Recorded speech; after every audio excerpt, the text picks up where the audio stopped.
Today, we're not talking Virginia, we're not talking East Virginia, North or South Virginia, we are returning to West Virginia, a US state that's home to so many creepy legends and stories I struggle to narrow them down into just one single video. Luckily, you guys liked that video so much that I can now continue to share these creepy stories with you, and trust me, they're just as good as the ones from before. Let's see if you can handle them. My name is Danny Burke, and this is the top 10 scary West Virginia urban legends, part 2. Starting off at number 10 now, we have the Lake Shawnee Amusement Park. It's been a long time since laughter was heard in this amusement park. It was abandoned in 1966 after the grisly death of 2 young kids there. For some people that was reason enough to never visit the place again, but others say its dark past goes back a lot further than people think. They say the very land is cursed. It apparently goes back to 1783 when a turf war started between a European family of settlers and Native Americans who owned that land. They killed 3 of the family's children during the fight. The father, Mitchell Clay, enlisted the help of other settlers to seek vengeance for his family. After burying his children, they murdered 7 Native Americans in revenge. Ever since then, locals say the very land itself has been cursed, soaked in the blood of all this hateful war that took place there many years ago. When the amusement park was built there, deaths were attributed to this curse. A little girl was killed when her swing smashed into a truck. A small boy drowned in a swimming pool. Over the years, the park's rides were responsible for 6 deaths. The park closed, but in the years since then, it has become a bit of a hotspot for paranormal investigators. You can even go on a tour of the most haunted places. Some have reported seeing ghosts of the dead all over the park. Let me know if you ever go and you see anything really strange. Next up at number 9 now, we have haunted Harpers Ferry. Harpers Ferry is a very picturesque town in West Virginia, full of dozens of 19th century buildings and old shops, restaurants and inns. All of those old buildings though are said to be the reason why this town always makes the list of the most haunted places in America. It was a site of many Civil War battles, and locals say their restless spirits still walk the streets and pass through the old stone walls. Alyssa Lavasseur, manager of the town's museum, once said, "The whole town is haunted. People have seen things. You can probably ask anyone in town who has been living here or works here, and they have seen something. They can't deny it." It may seem like a bold claim, but it seems that it's true. The townspeople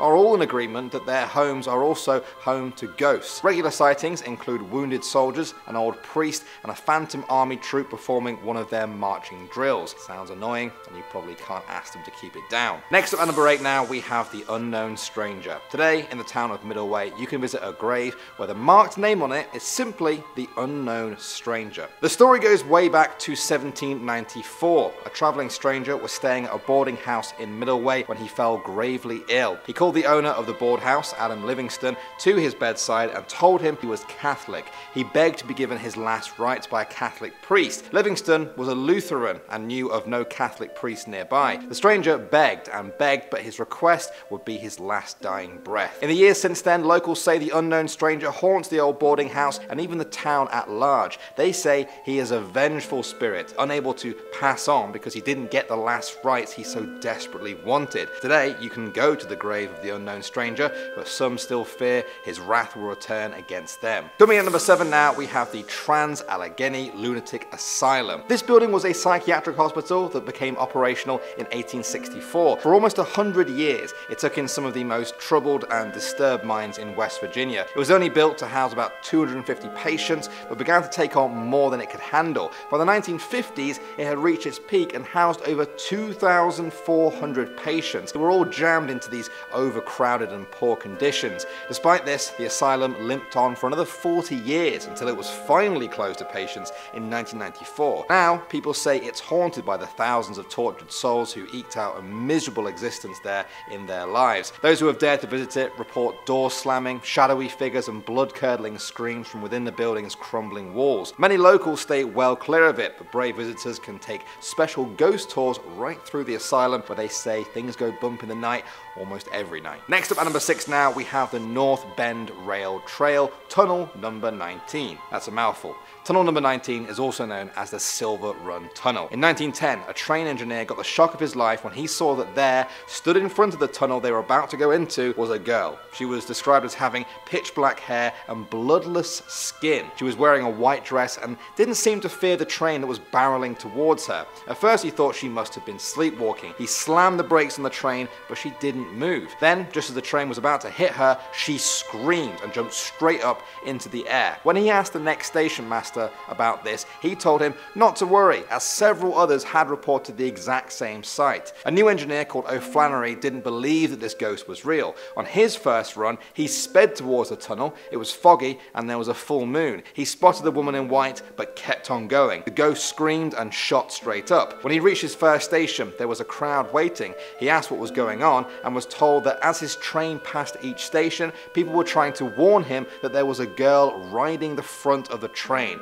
her arms outstretched, and she was screaming. He found nothing on the front of his train and requested a transfer almost immediately. Some still report seeing her outside the tunnel even to this day. Next up at number 5 now we have the Grey Flats Ghost. Locals in the town of Beckley will sometimes warn people before hiking the nearby Grey Flats Trail. It runs through ancient and eerie woods. Old farms pepper the outskirts, brambles and rotting oak trees mingle, and the canopy of leaves can snuff out any light trying to break through the darkness. Naturally, the trail has earned a reputation for hauntings. I found one story from a hiker that goes a little like this. It was nearly dusk in late October and it was cold and drizzly, and though that made seeing difficult, what we saw was plainly visible. At the point on the Grey Flats Trail where trees move in close, we saw a black figure in what might have been a long coat and a broad-rimmed hat. Though man-shaped, it had no obvious depth as no light fell upon it. It was completely black, and rather than moving like a person, it moved without walking, and it moved to the side, away from us, up through the trees, away from the road toward what might have been the farmhouse. And though the rocky ground rose, the figure did not. It appeared to move into the earth. As soon as it disappeared into the ground, my friend Becky began to get sick. She held her hands over her stomach and bent down and began to let out a kind of long sob. We asked her if she was alright, and she shook her head yes, that she just wanted to go home, so we grabbed her by the arms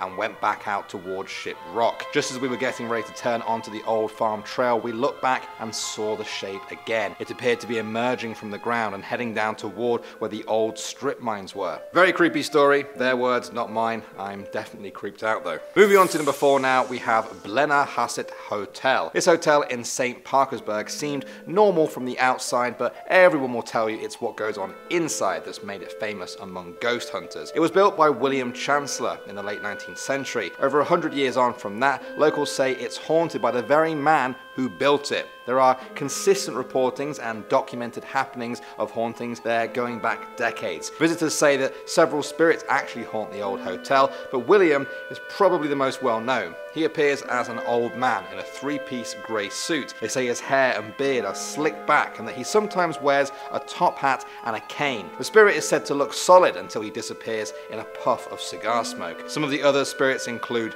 the children. These small child ghosts are said to play tag and hide and seek throughout the day and at night. Some of the staff report hearing whistlings as if someone was trying to get their attention, but they look up to find that nobody is there. The cooks in the kitchen say they feel tugging on their sleeves while they're trying to cook. I wonder if you can ever get used to a feeling like that. Next up at number 3 now, we have the Whipple Company Store. From 1890 to 1964, this building served as the company store for the local mine. Over the years though, it began to take on more responsibilities. At first, it became a meeting place for town events, then it hosted ballroom dances, and then it became an embalmer's. That's right, the town's dead were embalmed in the basement there, with bodies being stored until their funerals. With all of this energy, it's no surprise that many ghost hunters have been drawn to this building. There have been reports of people smelling coal dust or hearing strange whispering voices all over the building. There have even been a few apparitions of miners. It's a unique building because of how it's built. They say you can stand in the middle and hear everything that's happening in the whole building, even a whisper.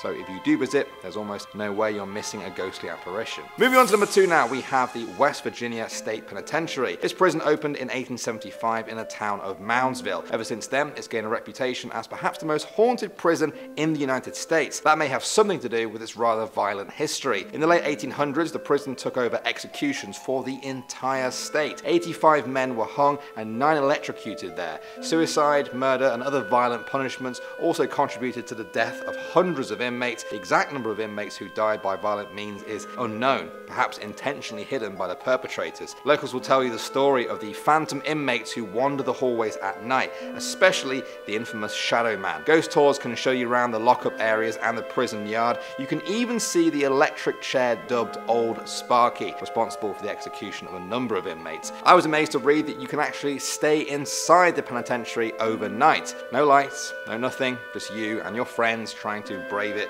through a night in one of America's most feared prisons. Sound fun? And finally, number one now, we have the Greenbrier Ghost. Elva Zonna Heaster was born in Greenbrier County sometime around 1873. Not much is really known about her early life, but her later life is very well documented. She married a wandering blacksmith by the name of Erasmus Stribling Trout Shoe. That was actually going to be my name at one point. Anyway, the two were married for only a year when Elvis mysteriously died. Despite the local custom of letting the town's women clean and dress the corpse for the funeral, Erasmus insisted he do it all himself. Very strange. Rumors began to spread that he had killed his wife, but nobody could prove it. Then, one night, the ghost of Elva was said to appear by her mother's bedside to explain how she'd been murdered by her husband. Her mother took that information to the local prosecutor, who then dug up the body and proved that Elva had indeed been killed by her husband. The event is now enshrined in local history, the ghost that helped solve its own murder.